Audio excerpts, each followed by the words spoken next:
Hello and welcome to this week's business news bulletin on S24.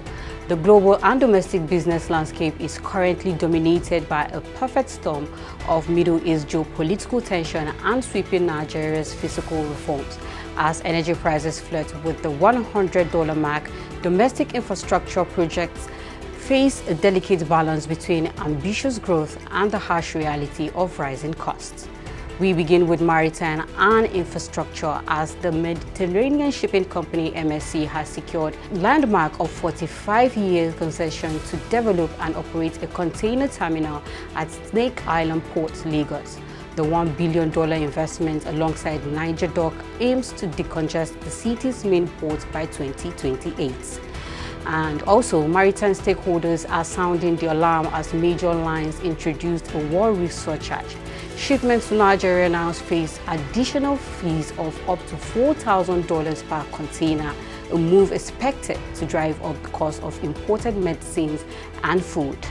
While the Apapa Command of the Nigeria Customs Service intercepted 13 containers of illicit goods, including expired pharmaceuticals and military gear, making one of the largest single seizures of the year. And in energy and global geopolitics, Hormuz crisis sends oil above $100 following the vow by Iran's new supreme leader to keep the Strait of Hormuz closed.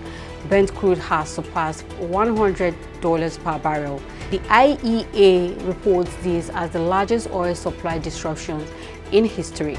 And in a strategic shift, China's state-run refiners are eyeing to return to U.S. crude imports to bypass the Middle East volatility, despite existing 20% tariff. And over to the Nigerian economy, external reserves hit 13-year high as the Central Bank of Nigeria reports that external reserves have climbed to $50 billion, boosted by reduced FC pressure and anticipated boost from the Dangote refinery's expansion. And in debt and capital tug-of-war, chilling fiscal data reveals that debt servicing surpassed capital spending by 3.9 trillion naira over the last 2 years, highlighting the narrow fiscal space remaining for infrastructure developments. And in sugar project boost, the NSDC and the Bank of Industry have launched a 10 billion naira sugar project acceleration fund to jumpstart greenfield sugar estates and reduce import dependency. In technology and consumer rights, Meta's 2 Africa cable phases delay as ongoing conflicts in the Middle East have paused the development of Meta's 2 African subsea cables.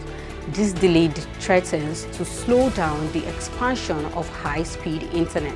And in telco fintech, while mobile money usage is rising, telecom-backed fintechs like Smart Cash and Money Masters are struggling to match the transaction volumes of standalone giants like OPay and MoneyPoints. And the Federal Competition and Consumer Protection Commission (FCCPC) named the telecom and energy sectors as the most complained about industries, revealing it has recovered over 20 billion naira for aggrieved consumers.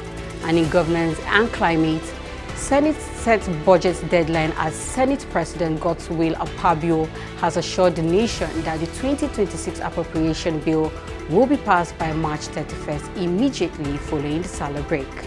And in tax reform risk, economic experts warns that Nigerian tax reform could stall until state government shows better accountability. Under the new rules, states now receive 55% of VAT revenue, up from 50%.